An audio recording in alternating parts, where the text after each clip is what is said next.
Good day, maayong adlaw, magandang umaga po sa inyong lahat, maayong buntag sa tanan o nata karon sa atong Burmi area. So mao ni siya ang atong Burmi bed, guys. No, so kani siya nanay siya mga wati diri. So mao ni atong pag-prepare sa atong Burmi. Simple lang kayo, mga recycled materials lang tong ginagamit para sa ato ang Burmi bed.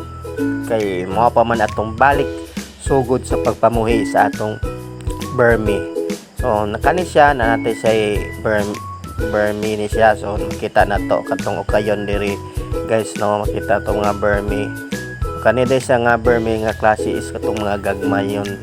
Napoy klase nga dagko pohon makakuanta to nga klase. So kani atong klase is nga gagmayon ni siya. So kani siya kailangan nato ni siya bubuan na tog tubig siya kay medyo nag-uga na siya, guys. So, sa atong butangan siya tubig. So inana ang atong situation karon ng mga next adlaw, next day ato na siyang harvest anayon tag aga ayagon. Umalis sa tong Burmi, guys. So no, so yung na siya wati, di na sa mga dagko nga wati ha, katong makita to sa atong area nga dagko kailangan mga wati.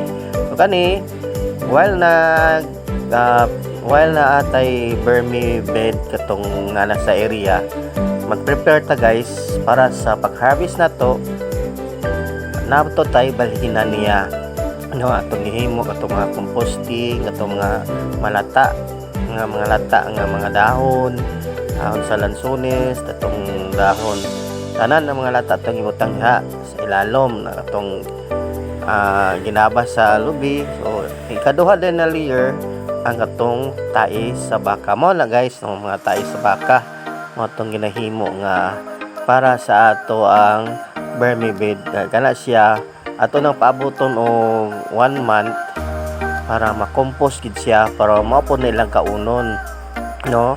So kana mo atong ginahimo tai sa baka atong himo para sa atong pagkaon sa atong Burmi culture, no.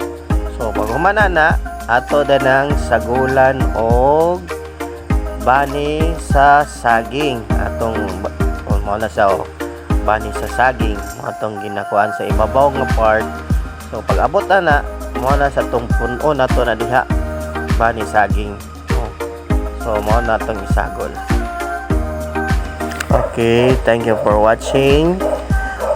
That is for today's videos, guys. Salamat og maayong adlaw kaninyong tanan. Bye bye.